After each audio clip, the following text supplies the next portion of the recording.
Tea time. Did you hear about the pastor's wife who allegedly committed suicide 48 hours after filing a restraining order from her husband, John Paul Miller? This is Mica Miller, and just last week she was found dead from an apparent gunshot wound to the head in a national park in North Carolina. The very next day, her husband, John Paul Miller, preached a full sermon in front of his church, Solid Rock, in South Carolina. And at the end of his sermon, he announced that his wife had passed away and that her death was self-induced, even though officials never ruled it a suicide. Mica's sister, Sierra Francis, is pleading with the public not to believe claims that this was a suicide. She believes that Mica's death was the result of abuse from her husband and the church she was a part of. And friends of Mica are backing up her claims. Ashley Bryan Clark, a friend of Mica's, posted to Facebook describing that she had just been chatting with Mica the day before her alleged suicide and that she seemed perfectly okay. She also recounted how she had to leave the Solid Rock Church because of the abuse that she endured there. She also shared a story that Mica had been the target of several attacks, including having her tires cut multiple times, having trackers put on her car, and being afraid of her husband. She also said that Mica's husband had her involuntarily hospitalized multiple times, claiming she was mentally ill. Footage found of one of J.P. Miller's sermons describes what he found as he searched her phone. When my wife went in the hospital, I looked at her phone and I counted over the past 2 years, 18 people who had texted her and said, if you ever want to talk about your husband, you can talk to me and say anything and I'll keep it confidential. Why the heck does somebody want to hear what somebody else says about their spouse? Why would so many people be offering Mica help with her relationship? Something's not adding up in this story. Researchers found that the couple had actually been separated for quite some time because Mica had gone out and got her own apartment. Mica filed for divorce, but her divorce was dismissed in February of this year. After the announcement of Mica's death, her husband, John Paul Miller, was seen out enjoying a lovely meal with a strange woman by the name of Susan, who many claim is his mistress. After word got around that Susan was John Paul Miller's mistress, Susan actually created a public Facebook post claiming that she was not John Paul's mistress, she is simply a friend, and she backed up his claims that Mica was severely mentally ill, saying that she had schizophrenia, that she was bipolar, and that she had several personality disorders, and that she was known to speak to demons. Researchers also found that Susie and J.P. Miller had more than just their love of God in common. In fact, Susie's ex-husband, Chris, was paralyzed and he died as a result of a freak accident by falling into a pool when there was no one around to rescue him. As the investigation continues, J.P. Miller actually had a memorial service for Mica at his church, the Solid Rock. But protesters showed up to call attention to domestic violence awareness in front of the church during the memorial service. In direct opposition to J.P. Miller's memorial service, Mica's sister organized a memorial service of her own, and she encouraged people to attend that memorial service instead. In a shocking turn of events, friends and family reported that Mica had kept a journal of the alleged abuse that she endured with her husband, J.P. Miller. The journal had recorded incidents of mental abuse, sexual abuse, and harassment. 2 days after the memorial service, the Robertson County Sheriff's Department officially confirmed that Mica Miller had died from a self-inflicted gunshot wound.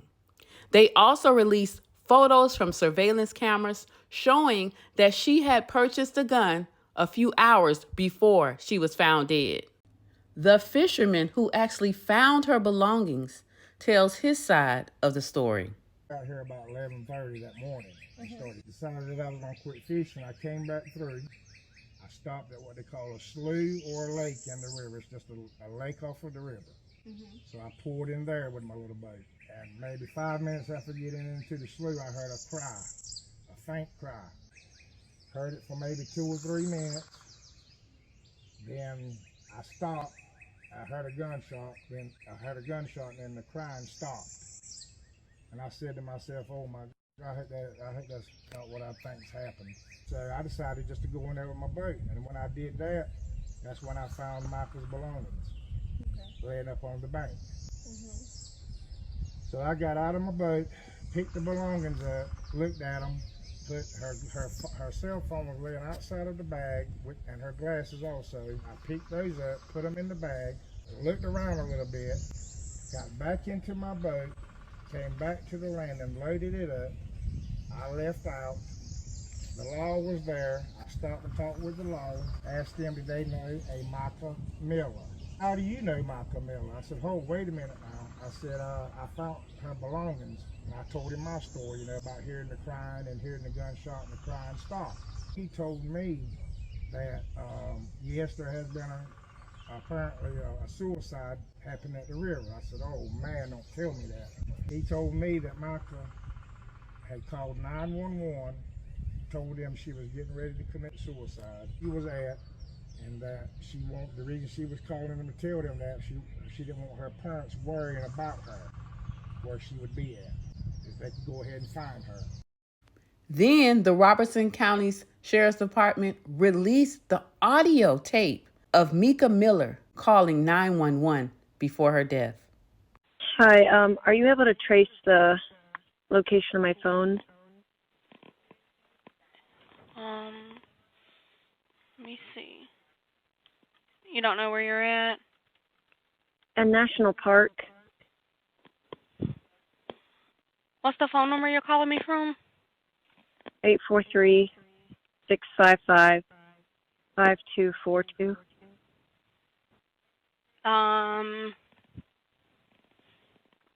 Where's the park located at? In Bear Bluff. Let's see. I have my location on, I think, on my phone.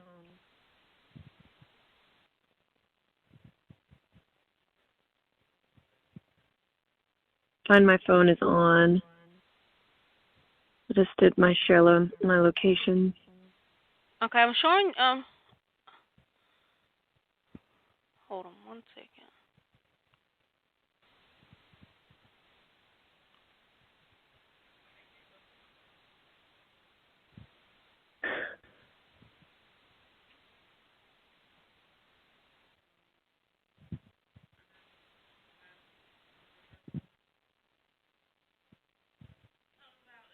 I don't think you are in Robeson County.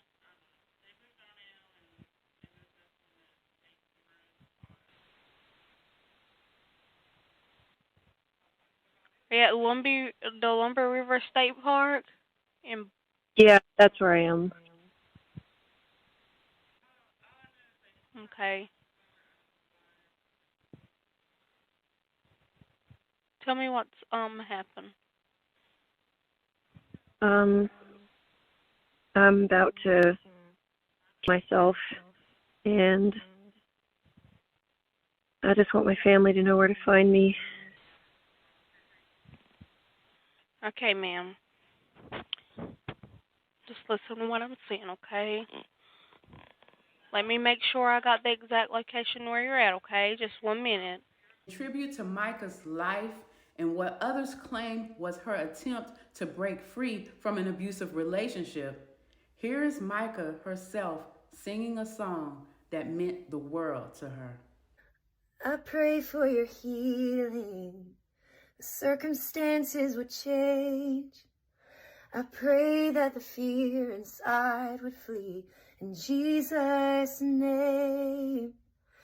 I pray that a breakthrough would happen today. I pray miracles over your life. In Jesus' name. In Jesus' name. Rest in peace, Mica. I'm Te-Erika with the T. Follow for more.